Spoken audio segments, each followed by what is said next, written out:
Welcome back, YouTubers, to another Q&A. Q&A number 54 with us, your boys, the Q&A masters, the British Fist. You know how much we love to put a Q&A for you guys out there every damn week. I am Mr. Parkin, half of the Q&A answerers, and the other half of the Q&A answerers that is the British Fist is none other than Antonio Cesaro mimicking NJ. What's up? Just adjusting the head a little bit there so we can get in the mood for this Q&A. Subscribe above, like this video, comment any thoughts or opinions you have on the questions we've answered in that comment section below. Where should you contact us? In the link in the box below. Yeah, and keep sending us questions in, guys, whether it's through YouTube inbox, facebook.com/BritishFist, or commenting down below. They'll all get on the Q&As, pretty much. Yes. And we've been literally inundated with questions since Q&A 52. We've got so many questions to get through, guys, and we do thank you for giving us as many questions as you have done. But if your question hasn't been answered in this Q&A, we will try and get to it as soon as we do. We answer these questions chronologically, and for some of you out there that have asked recently, your questions may not be answered until the later Q&As. But it's amazing how many questions we've had sent to us recently. It's bloody awesome. There are a lot of people that wonder what our thoughts on certain topics. We thank you for that. Keep them coming, and we'll keep answering. Yeah, and we'll just ask in return you be a little bit patient. That is all.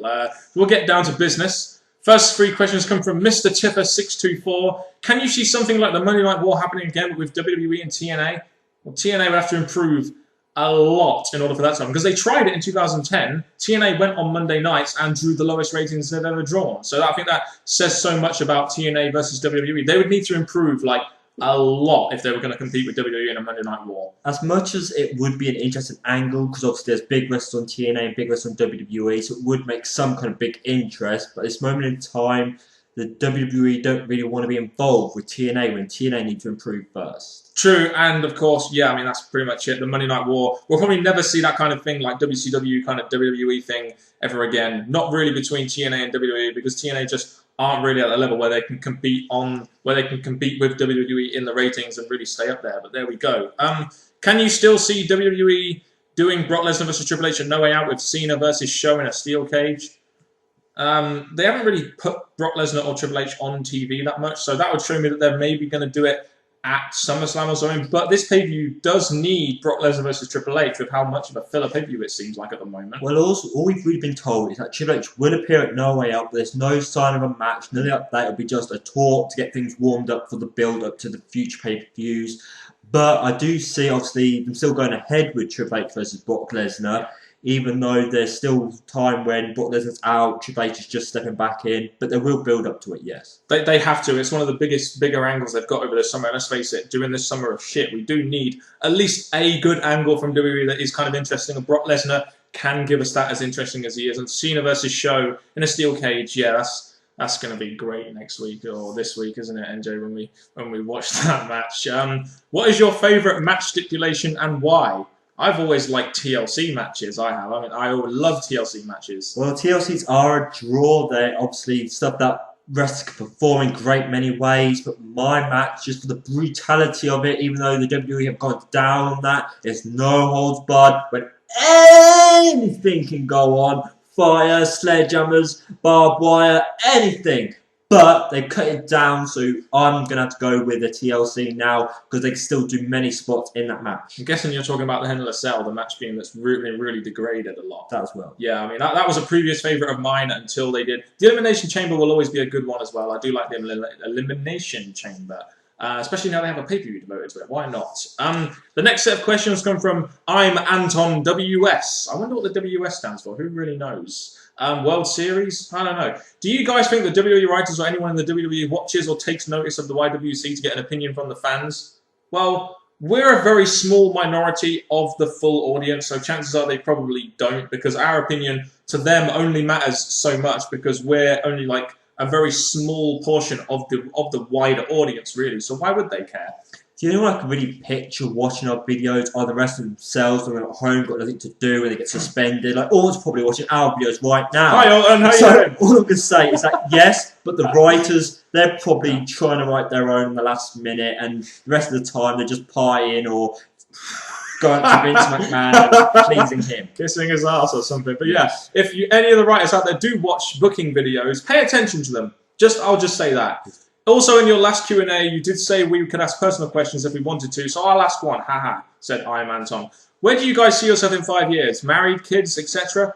Where do you see yourself in 5 years, NJ? Far away from this dump. Not really. Where I see myself in 5 years is probably with 50 girls, you know, on a beach, on my own boat. Not really. I don't really know, but all I know is my career path will be continue work, get myself loaded with money, and then sort whatever's coming out in the future. NJ really is a player, guys. If you don't believe me, ask the 50 females he's been with and all the marijuana he smokes. But there we go. I'm only joking, NJ. We all know you're straight edge. With me, in 5 years' time, obviously, I've got a chosen career path now involving my dad, so I'm hoping that goes the way it goes in 5 years. I'd like to have a girlfriend, to settle down in a relationship, and I don't have a girlfriend at the moment, but I'd still love to continue doing this YouTube thing, but who really knows what's going to happen, especially if we have girlfriends, and I'd like to have kids, like, not in 5 years, but past 5 years' time. But if Dan wants that, he's got to dump me first. don't get like that, NJ, now, come on.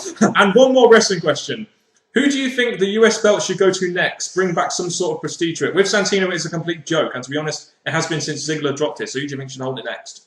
I'm going to say a good person to hold US belt is to get rid of it. Not like burn it or anything like that. Just put it out of fashion. Keep the IC belt. There's the idea of combining the belts or just having one belt. I'll just do that. The US belt, forget about it. They can pass it on to other wrestlers for now, but I just think they should just remove it and keep concentration on the IC because so much more can happen that way. I'd like to see them give the US title to like someone new, like an Alex Riley or a Damian Sander.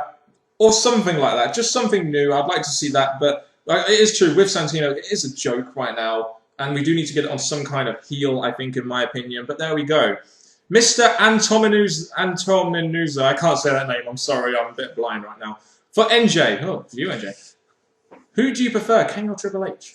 Oh, the guy that got me interested in the first place. No, the game. Triple H. But Kane... he's just that damn good too, but Triple H, #1. What is the best match of all time?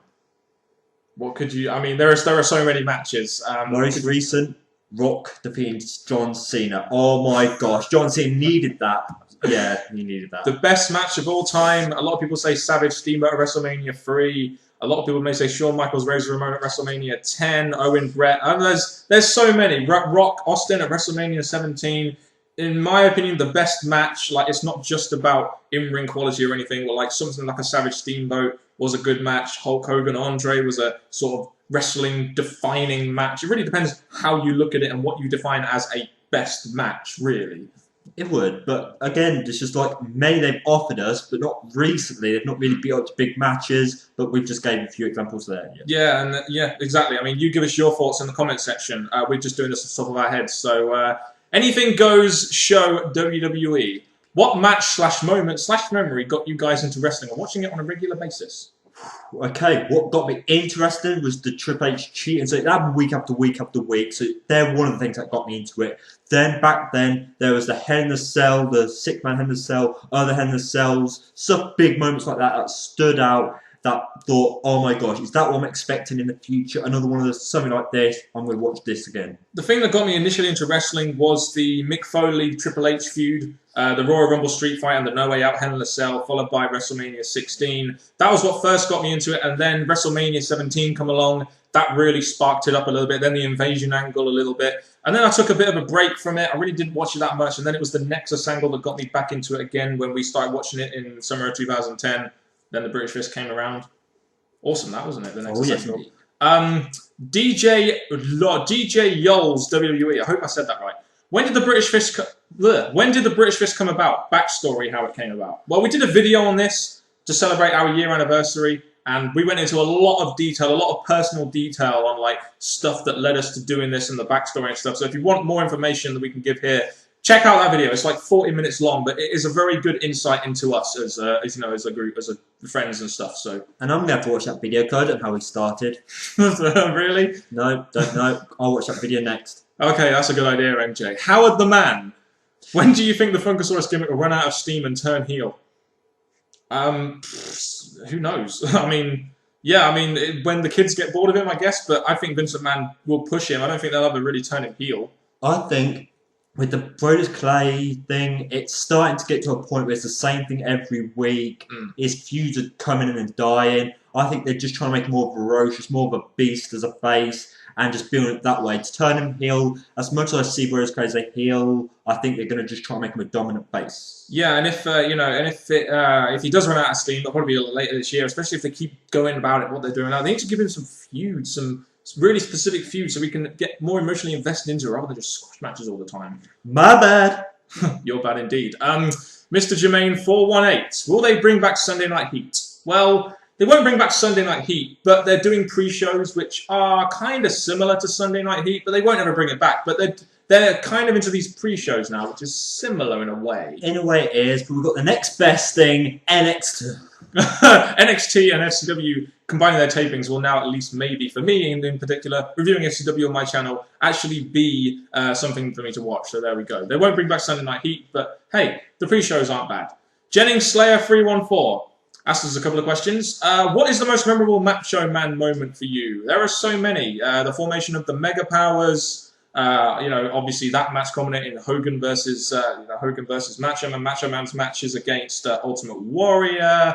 There's so many memories there with Macho Man. It's hard to pick one out. Moments, well, it's just most of his announcement promos and stuff. Just the way he spoke, the way he brought it to the ring. They'll always be in my memory. Go Macho Man. Yeah. But yeah, I mean, WrestleMania 3 will be a big one. WrestleMania, with Hogan will be a big one as well. And the Ultimate Warrior matches will be good. And his reuniting with Miss Elizabeth in the segment at the end of, I think, WrestleMania 8. Reunited and it feels so good.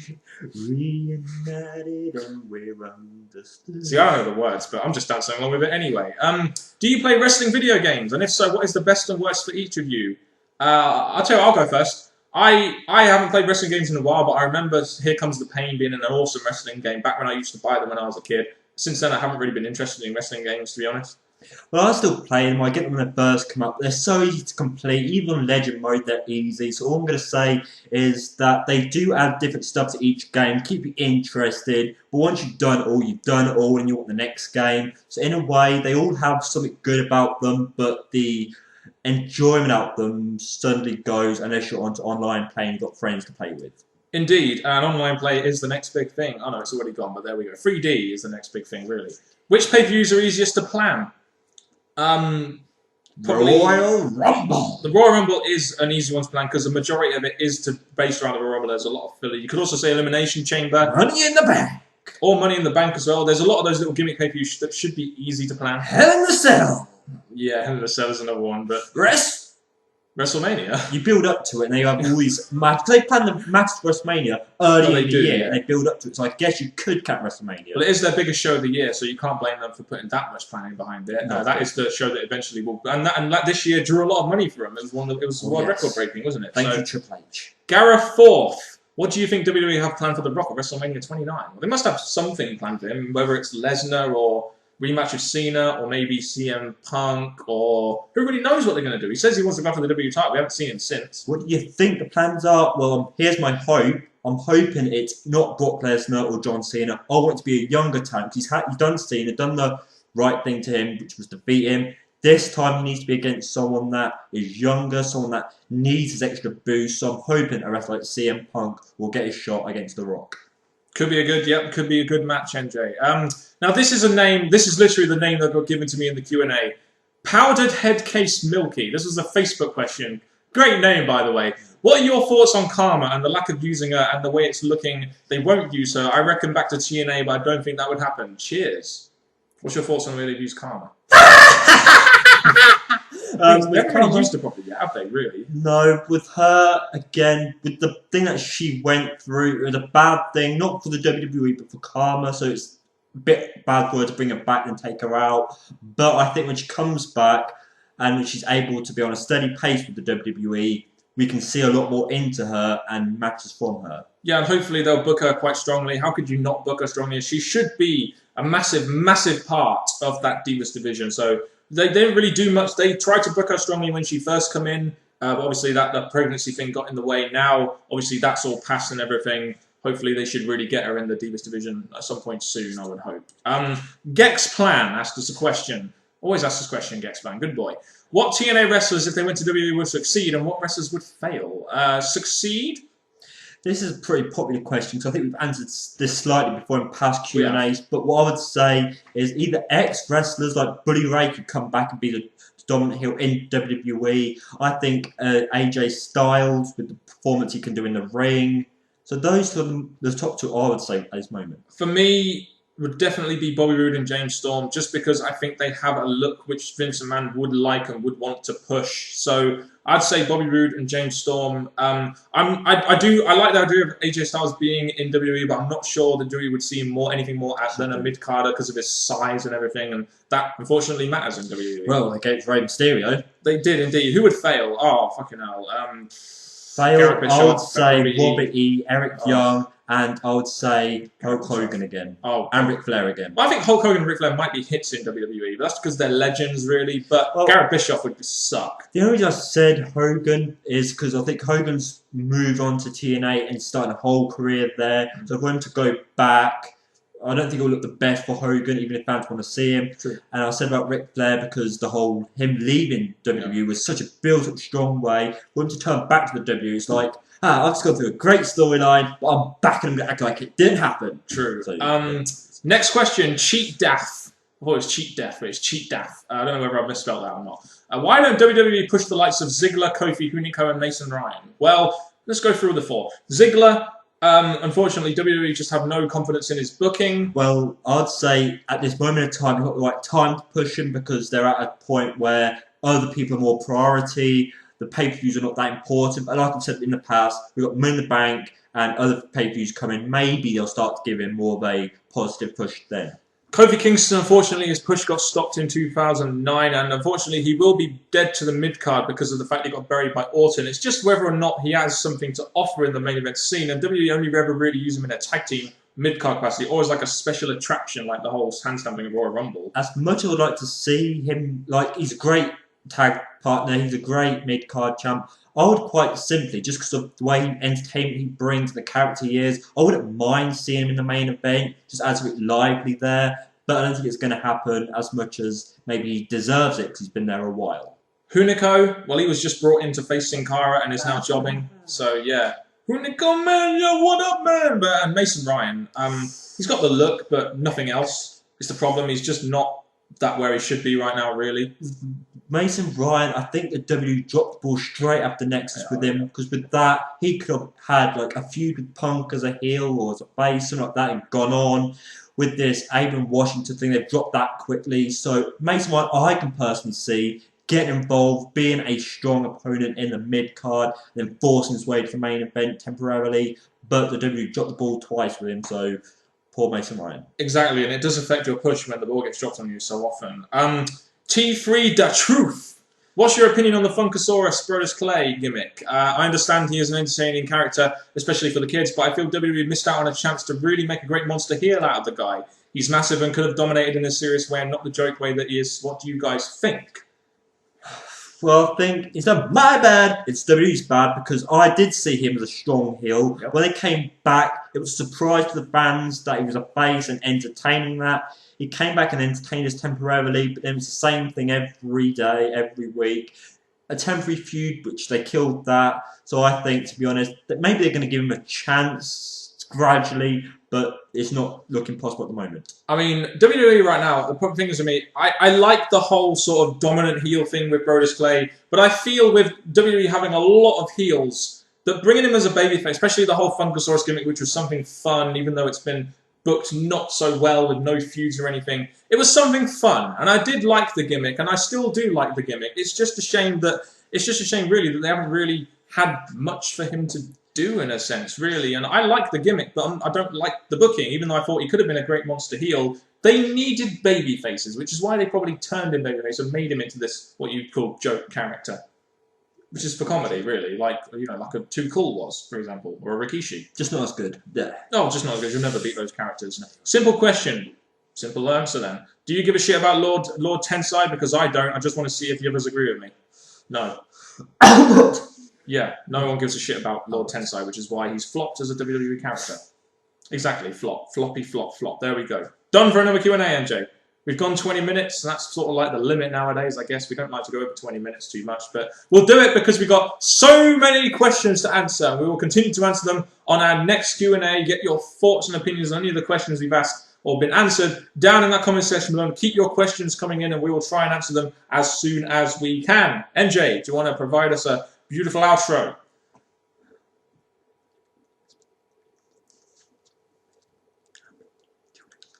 Goodbye.